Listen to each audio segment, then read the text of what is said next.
I know people say things like, oh, they're like guinea pigs that kind of teach you how to parent the younger ones.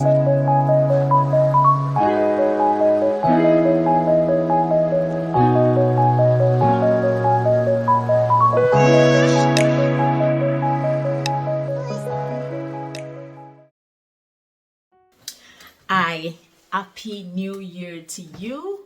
How are you doing? How have you been?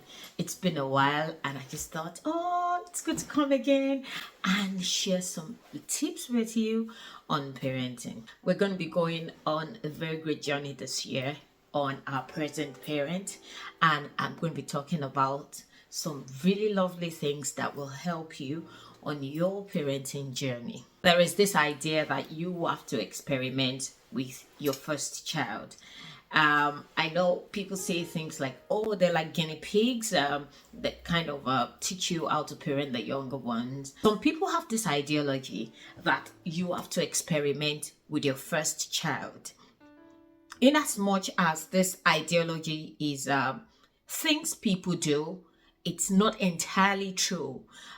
You could choose not to experiment with your first child. I know you'll be thinking, how is that even possible? Yes, it's possible. Let's take parenting as a profession. For every profession, you get trained on what to do, what not to do, the risk you need to take, the risk you do not need to take, the results you're looking forward to, what you need to do, how you need to do it. So let's take parenting as a profession and know that before you want to become a parent, you really need to be trained and have as much information as possible before you bring the little ones into the world and make them as confused as you are. Taking parenting as a profession, the idea of experimenting with your first child is actually a very harmful stereotype which people still stick to in our generation. I would like to congratulate you if you're just planning to become a parent, because you have all the opportunity to make sure that you do not bring them up with so much trauma. What you need to do as a parent is get as much information as possible before you even think of bringing this one into this world. You could bring up a first child who will be wholesome as well, who will not be raised at the expense of your own trauma, who will inherit great things from you and not the bad things you've carried from your past. Parenting itself is a profession, and that's why we usually put in the things we learn from our parents, from our friends, from our uncles, aunties, from the people around us. You look at some people and you're thinking, no, I like how they're raising their children, so I want to raise my child that way as well. So it's a profession. It's just that sometimes we don't make it look so official, maybe because we don't get paid for it. But it is a profession, and you need everything to make sure you are successful in this field as well. As you're putting so much effort and energy into your personal careers, you should put so much effort and energy into parenting. So if you're having a baby, maybe you're pregnant, you go to prenatal schools where they teach you about what you go through in pregnancy, and at the state they start teaching you about how you're going to raise your baby, what's going to happen, what you're going to see, what you should expect, how you should react to it, and so many things like that. And those are the things that give us some sort of information on how to handle babies. In as much as this may look like unofficial in quotes, it's a form of training for parenting. And that's why before you have a baby, there's so much training you need. Don't just say, oh, I want a baby and get it. You need to do so many things. So in this video, I'm going to be sharing with you some things I did that has helped me thus far, especially for my first child. As an African, while growing up, I saw so many first children raised with so much trauma, so much discrimination. People see them as people that has come to go through stuff, and the younger ones who come and have a better life, so I looked at it and I said, no, I'm not going to raise my first child this way. In as much as I can try, it's going to be like a template of a good thing, like a standard for how his brothers or sisters may come. I have 3 boys, so just take it when I say brothers. So I kind of add this at the back of my mind, but I'm going to share the things I did that has worked for me so far. And I want to say that if you've had your children already, you've already had your firstborn, you could still implement these things into your parenting, and it's definitely going to be of great help to you. The number one thing you should know before you even think of having a child is that every child is special, unique, and they need the equal amount of attention from you. So for a first child, they have all your attention because they do not have a sibling yet. But in as much as we have this lovely environment for them where it's just you and them, we've grown up with this idea of the fact that you can't give them the best because they came first. And that's why you need to have it at the back of your mind that this, my first child, is unique and special, and this child needs as much attention as the ones that I'll be having after them. That's number one thing you should know, that that child is special. They've got lovely purposes to fulfill. God has sent them here for a purpose. Another thing you should plan for when you're about to start having children is that you should be open to learning. There are so many lovely books you need to pick up and read. So when you're reading books, you don't just read books about your anatomy, your body change in pregnancy. You read books about emotional intelligence, how you can be a better parent.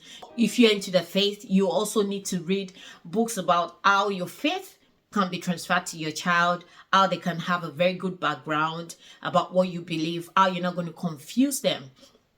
You need to be open to learning.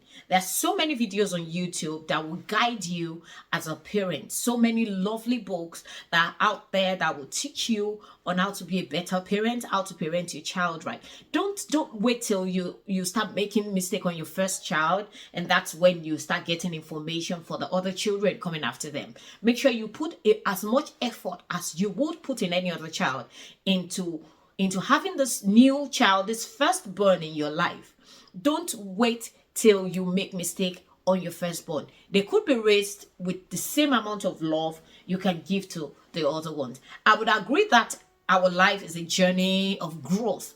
And so when you had your first child, you might have grown in thought, in ideology. Your ideas might have changed. A lot of things might have happened. But make sure that you have given your first child the amount of energy needed for them to have a solid foundation. So even as you grow, they grow with you. It's not that they've been deprived and now you're growing and you can't meet up anymore. Make sure that you have as much information as you need for this child to become who God has called them to be. The third thing I would like to talk about is that most parents forget that they need to have a parenting plan. You need to have a plan. And one of the things that I would advise you do is write them down. What is your parenting plan? How many children do we want to have? How do we want to raise them? What kind of school do we want to go to?